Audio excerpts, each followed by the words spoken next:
back to another Chris the Fish. In this one I'm going to be showing you how to do a DIY over the tank filter. So yeah, this one, I don't know whether you want to call it a filter or a sump, same thing, but basically Aquarium Co-op done a bucket filter and I thought it was a brilliant idea, but I didn't have a bucket, so I've took the same kind of concept, used an old Matalan box that I bought for like £6 when we were moving house, and look what I've done. So keep watching, hit subscribe and you'll see how I made it. So now if it would work, I could do it that I have the pump down there and it would come up, go in the middle at the bottom, come through, raise up and then come out at the top. Obviously I'd have to take the handle out and then it would go straight back down and obviously fill it up with media. So yeah, these are at max, so I was thinking if I could do it something like that. So it's wedged between these two here, so it comes up the pipe, in obviously down the bottom, then raise up, and then I'd do the same on this side but as an overflow, and then it would shoot back down again, obviously this filled with the media. How to build a DIY sump. So what I've done, drilled a 22mm hole in the bottom, 22mm hole in the top, cut a little side out the handle, so the water will be pumped into here, it'll come in, it'll go through all the media and then it should flow back straight out of here, down the pipe and back into the tank. So I'm going to put a load of coarse media in here and then some bio rings and some floss on the top. So hopefully this should all work out really well. These I already had from another sump which I'd bought ages ago with that tank and just never used it, and the boxes I bought for about £6 each off Facebook when I was moving house. Alright, so the next stage I've done, that bit is nice and firm, I can't even undo it, it's that tight.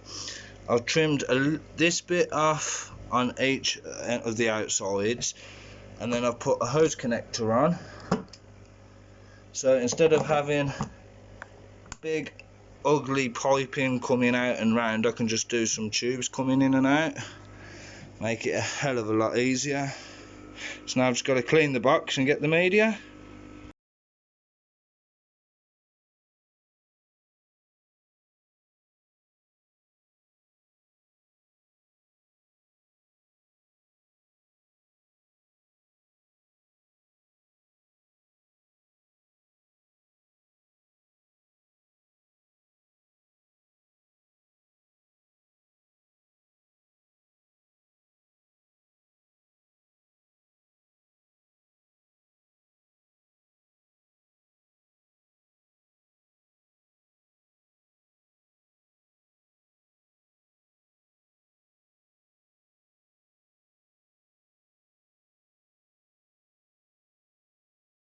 Right, so as you know, it comes in here, comes up and it overflows out, but it's overflowing past the overflow pipe, so that's the next bit I've got to try and figure out, because now it's coming out the side as well. So I think I finally sussed it.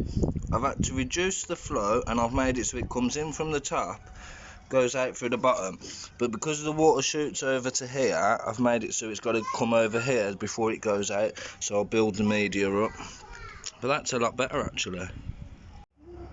Alright, so now that we know it works, I've got my nice thick media, so I'll put that in. I'll put some at the bottom here just to even it out. Then we stick this big chunk bit in the top, push it down a bit so it's flat, and then I'll get some bio media to put on top, and then I've got my white floss to put on top of that as well. Ching ching! Alright, so now it's time for the ultimate test. The pump is in. It's pumping the water into the media, so we just got to leave it to fill up, and then it will come out of here, which it is doing.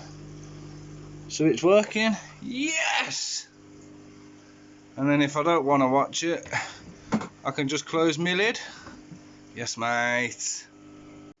Right, so until I can get the biomedia, that's pretty much it. I mean, I could stick the floss on it for now if I wanted, but that is pretty damn successful. Right, there's no leaks on this side. It does dribble a little bit underneath on that side, but it ain't going to be perfectly watertight because it's right above the tank anyway. But if you're not doing it, obviously it's a good idea to seal it. But I think that is a bloody good success, and it's cost me absolutely nothing. So yeah, thank you to Aquarium Co-op for the idea of the bucket filter, because that's where I got it from. Right, so to top it off, I've put the floss on, and then when I get the biomedia, we can put that underneath. But that's it, job done. I've had to adjust the lid slightly just to accommodate the new filter.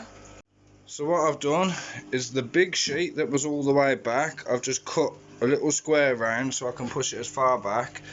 Obviously I need to try and keep as much as I can covered to stop any condensation getting out. And then we've just got a nice little slidey hole for the food. So all done. So now I can close this up and job done. Right, all I've done is post a little photo of what I've done on Instagram and Facebook, and already I'm getting loads of people, how'd you do it, how'd you do it? Well, at the moment it's just an experiment. It seems to be working, sort of. I'll show you where I've had to change because something wasn't quite right. Right, so where the intake comes in, that's fine, it's got a nice steady flow. As you can see at the back, I've had to mark a line on the box so I can keep an eye on the level.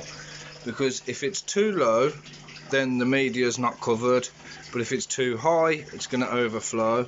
Now the pipe I had on wasn't working because even if I kinked it, it would keep moving, I couldn't grip it. So what I've done is I've changed it to some of my piping with a valve.